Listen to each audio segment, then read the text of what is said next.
here alone. It's been difficult, Brother Joseph. There are days I cry myself to sleep because I miss him so much. But every single night I kneel by my bed and pray for him. I ask God to protect him, to guide him, and to keep him safe from any evil plan of the enemy. Just a few days ago, I had a dream. Brother, it was so real and terrifying that I woke up. In this dream, I saw my husband at his workplace in Canterbury. He was sitting at his desk, working like he normally does, when suddenly a loud siren started blaring throughout the entire building. It wasn't a fire alarm. It was something different, something more official and frightening. Everyone in the company stopped what they were doing and walked out of their offices into a large open space. It was like a roll call. They were calling out every single worker to come and stand in line. As they stood there, I saw a group of government officials and men dressed in military-like uniforms walk in. They were serious and intimidating. One of them took a microphone and spoke loudly so everyone could hear.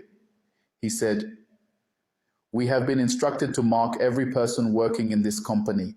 Everyone must receive this new identity. This is a government directive." Then I saw the workers murmuring among themselves. Some of them looked confused. Others were clearly afraid. Many of them tried to refuse. They shouted that they didn't want it, that they didn't understand what was going on. But then, to my surprise, I saw the soldiers grab them one by one and forcefully inject something into their hands.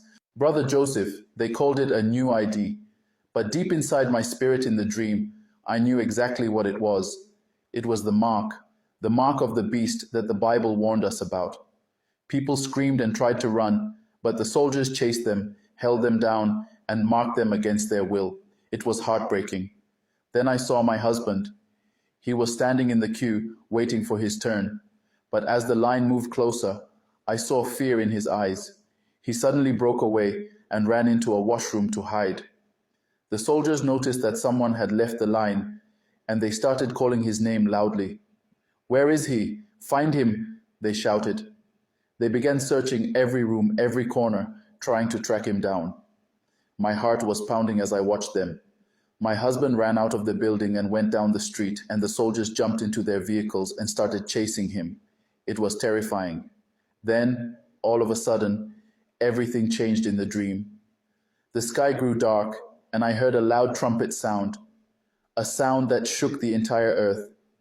I looked around, and I saw graves breaking open. I saw dead bodies rising from the ground, clothed in light, and being lifted up into the sky. All around me, people began disappearing. They were rising into the air, being taken up. I knew right away what was happening. The rapture had taken place. Jesus had returned for his people. But then I noticed something that broke my heart even more. All those people who had received the mark were still standing there. They were screaming and crying. They were left behind. None of them was taken. They were abandoned to face the judgment that was now coming upon the earth. I looked around desperately for my husband.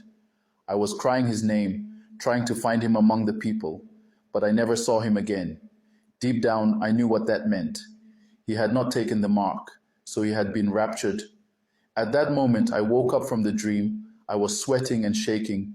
I got down from the bed and went to my knees and cried out to God, asking him to have mercy on us.